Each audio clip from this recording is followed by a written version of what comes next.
Luz no caminho, paz no coração de todos os amigos do Diálogo Espírita que começa a partir de agora. Nosso tema livre de hoje, nós vamos refletir sobre o seguinte assunto: qual é a verdadeira educação segundo o Espiritismo?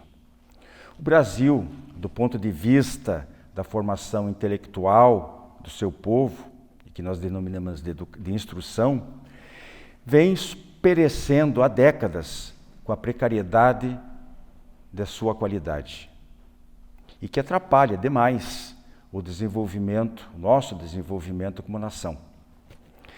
São crônicos os problemas econômicos, sociais e políticos por causa daquilo que nós chamamos de educação ou falta de. Porém, ainda são mais graves os problemas decorrentes da falta de educação num sentido mais amplo, conforme preconizado pelo codificador da doutrina espírita, Allan Kardec. Que não é a educação meramente intelectual, a instrução, mas sim a moral, e não ainda a que vem pelos livros, mas a que consiste na arte de formar o caráter, pelo conjunto dos hábitos adquiridos. Isso aí está na questão 685 do Livro dos Espíritos. Já conforme a questão 917 da mesma obra, ele diz que não é a educação que tende a fazer homens instruídos, mas homens de bem. É dessa educação que nós precisamos e não de algo pernicioso, como determinado livro distribuído pelo governo federal, às secretarias estaduais de educação, em que, a despeito de ter recebido uma premiação importante, revelou extremo mau gosto ao misturar altas doses de palavrões e descrições sexuais explícitas, incompatíveis com a faixa etária a que se destina. Felizmente, alguns governos estaduais, como do próprio Paraná, já determinaram o recolhimento desta obra, embora, evidentemente, já não faltasse, logo a seguir, a acusação de censura. Enfim, educação, seja intelectual, seja moral, seja a emocional ou a espiritual, deve ser a preocupação de todos nós. Afinal, dela depende grande parte, se não mesmo a sua totalidade, a felicidade e o bem-estar das pessoas e a saúde da sociedade como um todo.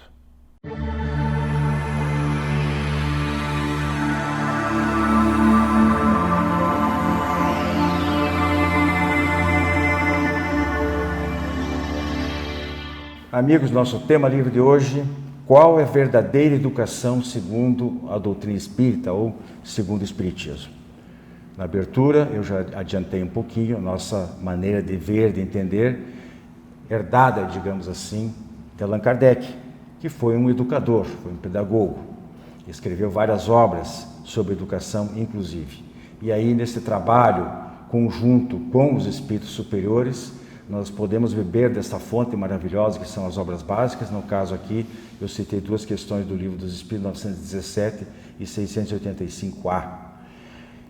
Rose, eu gostaria que você tecesse aí os primeiros comentários sobre educação de modo geral. Não sei como é que você vai levar. É um tema que nos fala de perto, né? A todos que trabalhamos com a doutrina espírita, que somos pais, avós, convivemos em sociedade, somos educadores, professores. E, naturalmente, tem tudo a ver com o objetivo da doutrina espírita. Qual é a finalidade doutrinária? Não é? É a transformação das pessoas, e isso se dá pela educação. No tempo de Kardec, era mais característica ainda a utilização do aparato de ensino apenas para a instrução, para a transmissão formal de conhecimentos. Nós vemos esse modelo ainda nas nossas escolas e é muito aceito socialmente na competitividade para entrar numa boa universidade. Mas o conceito de educação, na verdade, já mudou. Ele se refere a uma formação holística, ao desabrochar, a dar condições e instrumentos para o desabrochar do ser, contemplando toda a sua formação intelectual, sua formação social, sua integração à vida social, sua instrumentalização para traduzir o melhor dos seus próprios esforços de forma útil à sociedade, e sua parte moral também, sua formação moral também. O conceito da educação moderna abrange esses pilares. Hoje se destaca especialmente 4 pilares da educação moderna. Qual é o primeiro? Aprender a conhecer. Estar de mente aberta, sem preconceitos, conhecer os instrumentos para o próprio aperfeiçoamento, para a própria educação e, sem as ideias pré-formatadas, estar disposto a pesquisar e a conquistar o conhecimento.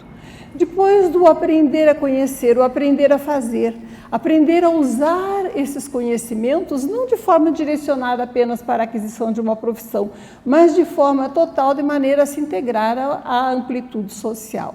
Depois do aprender a fazer, qual é o outro pilar? Aprender a conviver. Aprender a conviver tem tudo a ver com a formação moral, porque só é possível uma convivência harmoniosa em sociedade se houver respeito ao direito alheio, se houver uma nítida fronteira traçada entre o cumprimento dos deveres e o respeito aos direitos próprios ou dos outros. A fraternidade, como instrumento dessa convivência, faz parte dos pilares modernos da educação, considerada de forma mais ampla. E, por último, muito próximo ao conteúdo e à meta da doutrina espírita, o aprender a ser. Não apenas conquistar conhecimento, não apenas se instrumentalizar, não apenas conviver, mas a adquirir valores que enriqueçam a própria personalidade, de modo que a maneira que a pessoa esteja de bem consigo mesma e integrada de forma produtiva ao ambiente social, ao ambiente espiritual, nas suas diversas dimensões humanas. Então, o aprender a ser é o foco mais importante, a culminância desse processo educativo, em que a criatura educada com valores intelectuais, sociais, profissionais e morais renovados se torna um instrumento apto de progresso para a sociedade que a abriga, para o seu ambiente familiar e produtiva para si mesma. E é bem interessante que esse é o grande desafio da educação, né? É trabalhar o ser na sua essência. Quando nós vamos estudar a doutrina espírita, que nós vamos ver a preocupação de Allan Kardec com esse item, né, porque ele vai trazer que a educação, né, a educação moral, né, ela se dá através do nosso autoconhecimento, do estudo, do respeito.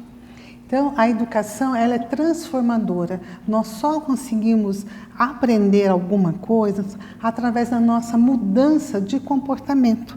Aí sim houve um aprendizado, quando nós aprendemos a comportarmos diferente. Então, dentro da doutrina espírita, nós temos essa oportunidade quando nós temos aí a reencarnação. Nós podemos, então, comparar a reencarnação com uma escola, que nós iremos galgar os anos e vamos ali aprimorando o nosso conhecimento científico, mas o importante, o conhecimento moral, é quando nós respeitamos quem está conosco e observamos as leis de Deus. E é uma preocupação muito grande dentro da doutrina. Hoje nós temos aí campanha da família, em que nós procuramos, né, dentro da doutrina, trazer essa família mais próxima, trazer as crianças da evangelização, o jovem, né, para dentro das casas espíritas, para eles aprenderem, para eles se apoderar desse conhecimento e usufruir dessa aprendizagem. Eu me lembro muito bem que nos finais dos anos 70 tinha assim um slogan da federação que era: coopere com Jesus, né? Evangelize as crianças, coopere com Jesus. Então, era muito interessante que houve assim, um movimento muito grande para trazer os nossos pequenos para a aula de evangelização, para a aula de moral cristã. Não naquele sentido de fechar, mas sim de libertar, de abrir os horizontes, de percebermos a nossa importância de conviver na sociedade. E quando nós vamos pegar ali o Bakhtin, né, que é um filósofo russo, e mesmo o Vygotsky, dentro da formação do pensamento infantil, ele vai falar que a criança precisa de bons exemplos. Eles vão dizer que a criança, ela aprende vendo o outro fazer para depois ela vir fazer, que é a aprendizagem proximal e a real. Então, aí cabe a nós pais, avós, tios, educadores dar uma atenção maior para as nossas crianças com valores. Então eu lembro bem que a gente sempre falava assim, os antigos, a educação vem de berço.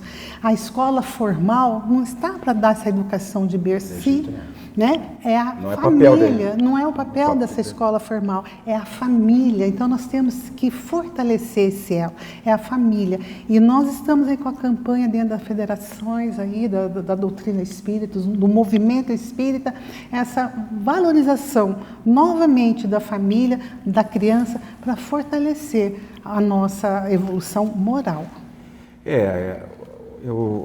Dessas questões que eu enumerei lá há pouco do Livro dos Espíritos, em uma delas o Kardec diz que se os responsáveis pelos educandos, e particularmente aquelas pessoas os pais, né?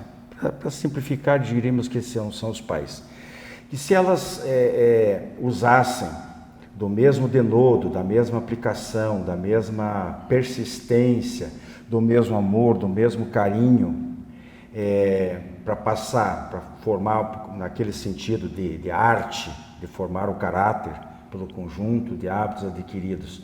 Se os educadores fizessem pelos filhos, pelos educandos, moralmente o que eles costumam fazer para a educação formal, o mundo, a sociedade seria muito diferente. Então, a responsabilidade que nos cabe é essa, de entender essa diferenciação entre a instrução, né, a educação formal, e a educação moral. Tudo aquilo que nós fizermos, que nós semearmos, porque nós temos essa responsabilidade, nós sermos cobrados depois por isso. O que fizesse dos filhos dos pequenos que foram colocados sob tua proteção, etc, etc, etc.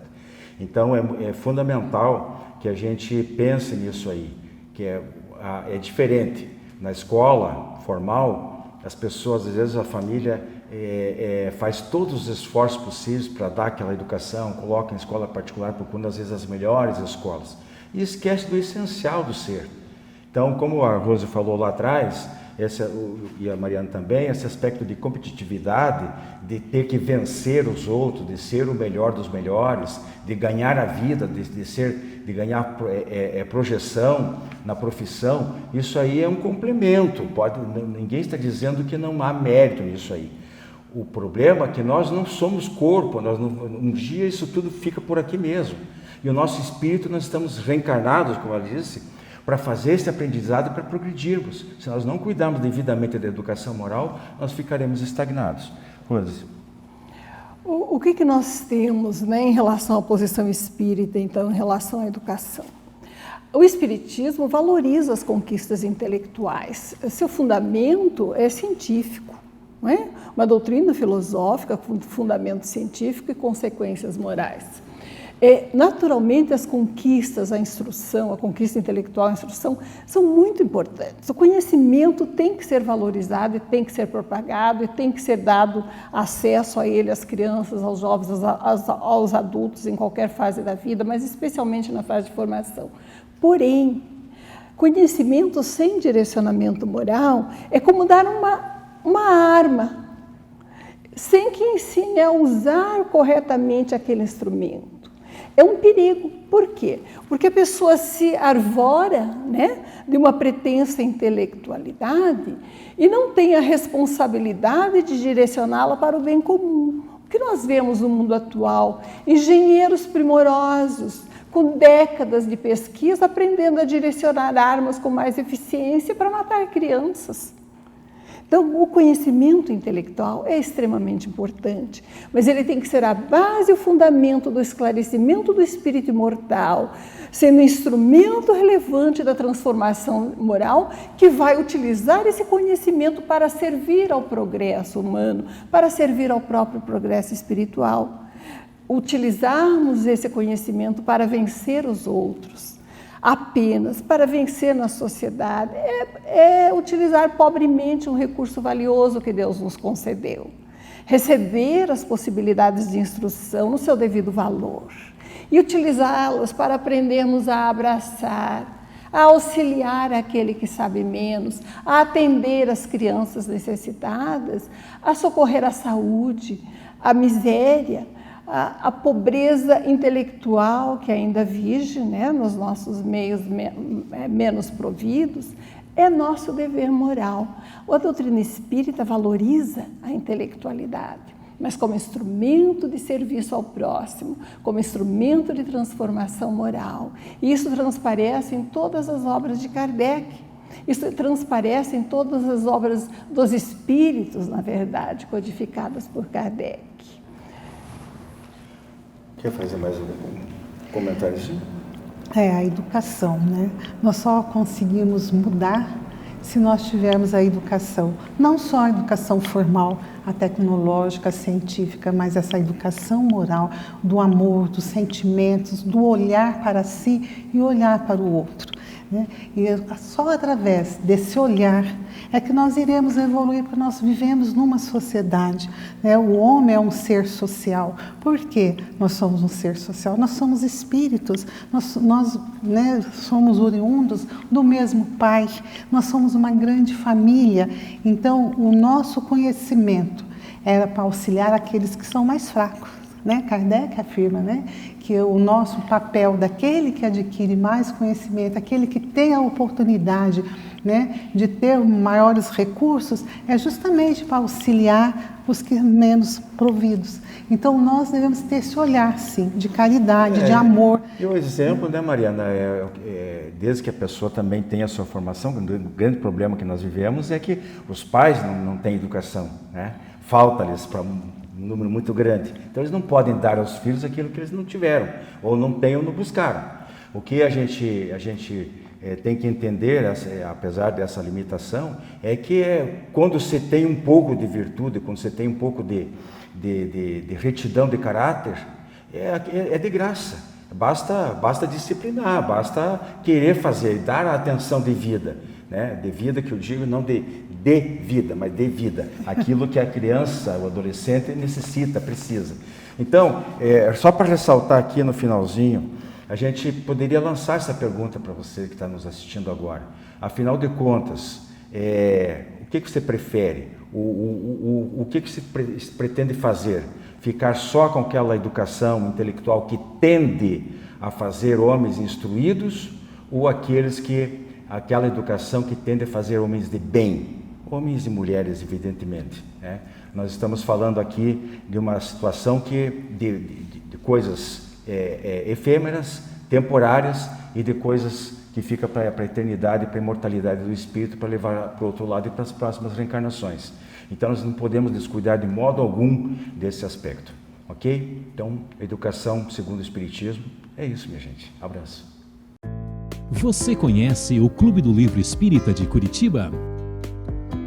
Com ele, você tem descontos de até 60% no preço de capa. E a cada 2 meses, recebe 1 ou mais livros em seu endereço. Associe-se e tenha o melhor da literatura espírita em sua casa. E ainda ganhe uma assinatura do jornal Comunicação Espírita durante o período de 1 ano.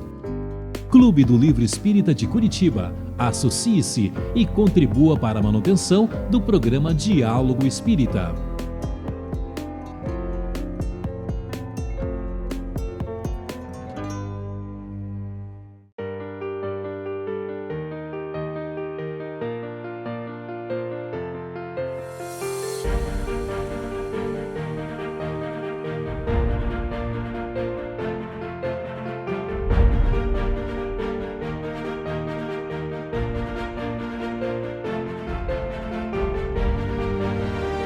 Jornal Comunicação Espírita. Assine e recomende.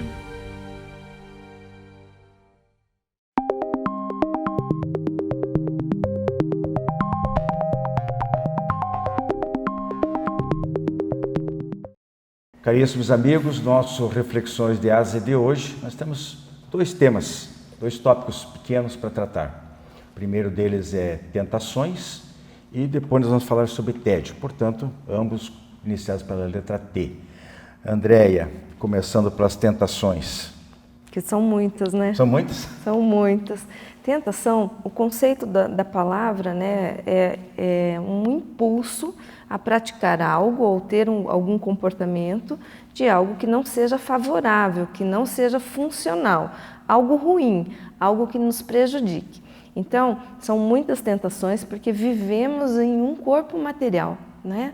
Estamos aqui encarnados e vivemos uma vida material. Precisamos dessa conexão com o material para evoluirmos, para aprendermos, para nos conectarmos com o nosso eu maior. Bem, quando nós estamos caindo em tentação, geralmente é porque nos deixamos levar um pouco mais para essa via ou para esse lado que faz com que nós depois nos arrependamos. Por exemplo, se comemos demais, se ingerimos algum alcoólico, se acabamos tendo alguma viciação, se consumimos muito, e essa seria uma tentação agora fazendo um parênteses moderno, né? Consumimos muito conteúdo de internet. Temos hoje, até inclusive, já uma nova categoria de viciações ligados ao uso excessivo dos eletrônicos, dos jogos, daqueles filmes que ficam passando nas redes sociais e a pessoa passa horas ali. Então, é uma tentação você não olhar aquilo, usar de maneira consciente, de maneira funcional. Os adultos com os games. Os adultos com os games. Tudo aquilo que pode ser prejudicial, disfuncional. Então, está ligado à tentação. Porém, temos que também entender que é a evolução daquele espírito que já não está entendendo a sua passagem aqui como uma aprendizagem, como é necessária, vai ter que viver a vida material, mas vai ter que suportar as dores, as frustrações, os medos e não sucumbir a essas pressões que a vida material nos coloca. Então, as tentações, segundo esse um conceito mais abrangente que você coloca, é bem interessante. Não é só aquela tentação falando de espiritismo, né, de espíritos obsessores, de influências negativas que chegam via intuição, através dos sonhos, ou de maneira sutil que a gente nem percebe.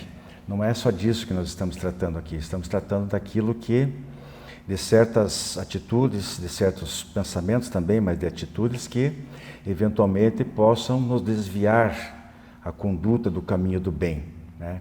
Onde os interesses materiais se sobrepujam aos interesses espirituais. E é difícil isso aí, porque justamente como você disse, são chamamentos.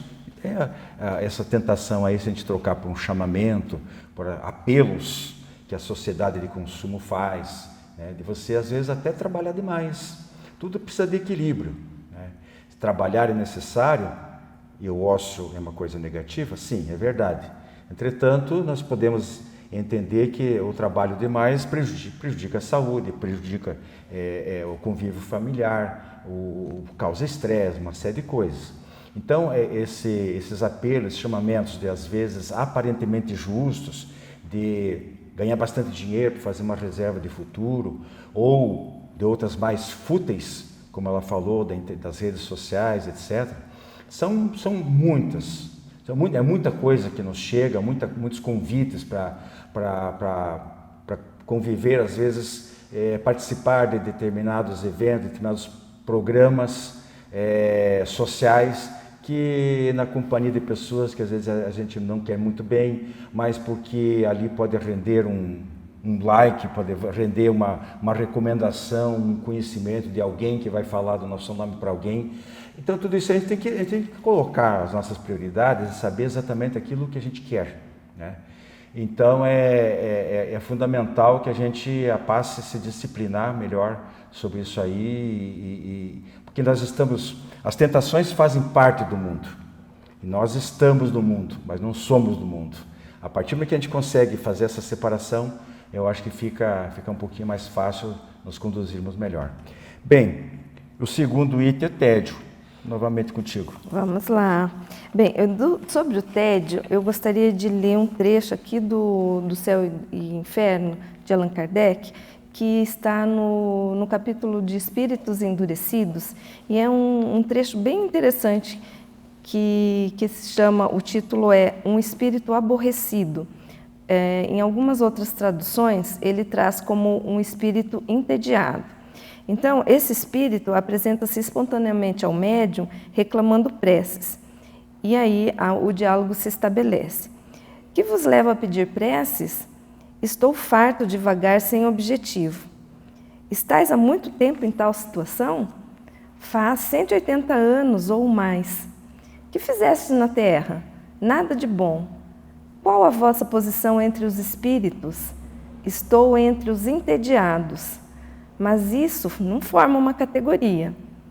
Entre nós, tudo forma uma categoria. Cada sensação encontra suas semelhantes ou suas simpatias, que se reúnem.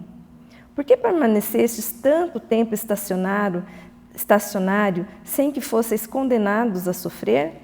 É que eu estava votado ao tédio, que entre nós é um sofrimento. Tudo que não é alegria é dor. E aí o diálogo continua, é bem interessante. Se vocês puderem ler o diálogo completo, ele é muito instrutivo.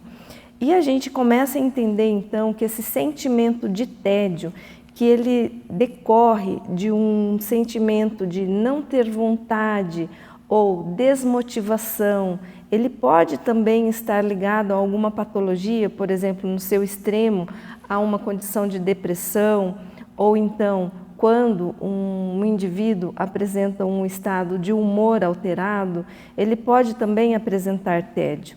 O tédio faz parte da vida, nós precisamos aprender a lidar com ele, mas ele fala muito do espírito, ele fala muito de cada um, de cada pessoa, de cada personalidade. Quando nos entediamos em demasia, quando passamos por isso em excesso, significa, na verdade, que nós estamos nos afastando do nosso objetivo, que é estar aqui no mundo de provas e expiações, passarmos pelas dificuldades, tolerarmos e termos a certeza de que não estamos sozinhos. Estamos aqui cumprindo uma tarefa, estamos aqui para evoluirmos, para aprendermos. E quando pensamos no objetivo final da nossa vivência aqui, nós não nos entediamos, não entramos em melancolia excessiva ou depressão. Então, vamos entendendo o tédio como um sentimento humano, mas que precisamos lutar contra ele, não é, seu Wilson? Nós somos, como você colocou, todos nós estamos sujeitos a altos e baixos do nosso humor. Ninguém consegue acordar todo dia. Conta-se que há algumas exceções, mas por isso mesmo são exceções, são especiais. Nós somos pessoas comuns. Então, conosco acontece, às vezes, com uma frequência até não pouco significativa, de a gente acordar e ter que encarar aquela rotina de trabalho, de transporte. Nós estávamos conversando aqui sobre a situação de quem vive nas grandes metrópoles, como São Paulo, onde se perde quase um quinto da vida só dentro da condução que leva ao trabalho. Então isso aí acaba, de um lado, às vezes deprimindo ou causando estresse. E nós temos que conviver com isso, é normal até certo ponto, mas nós temos que nos disciplinar. E encontrar sempre, a cada dia, dizer para nós mesmos bom dia, olhar no espelho e dizer bom dia. Eu acho que é uma boa tática de você lembrar que Deus existe, fazer uma prece logo cedo, para que a gente possa ter um bom ânimo de dar sequência, porque é um mundo de provas e expiações, é difícil. Nós não podemos pensar que isso aqui é um mar de rosas, é um parque de diversão, não, é um local de trabalho, de aprendizado, é uma escola. Então, com tudo isso aí, nós temos que olhar sempre de maneira otimista para frente e evitar a todo custo o tédio para que isso não traga consequências piores. Até a próxima semana, muita paz a todos.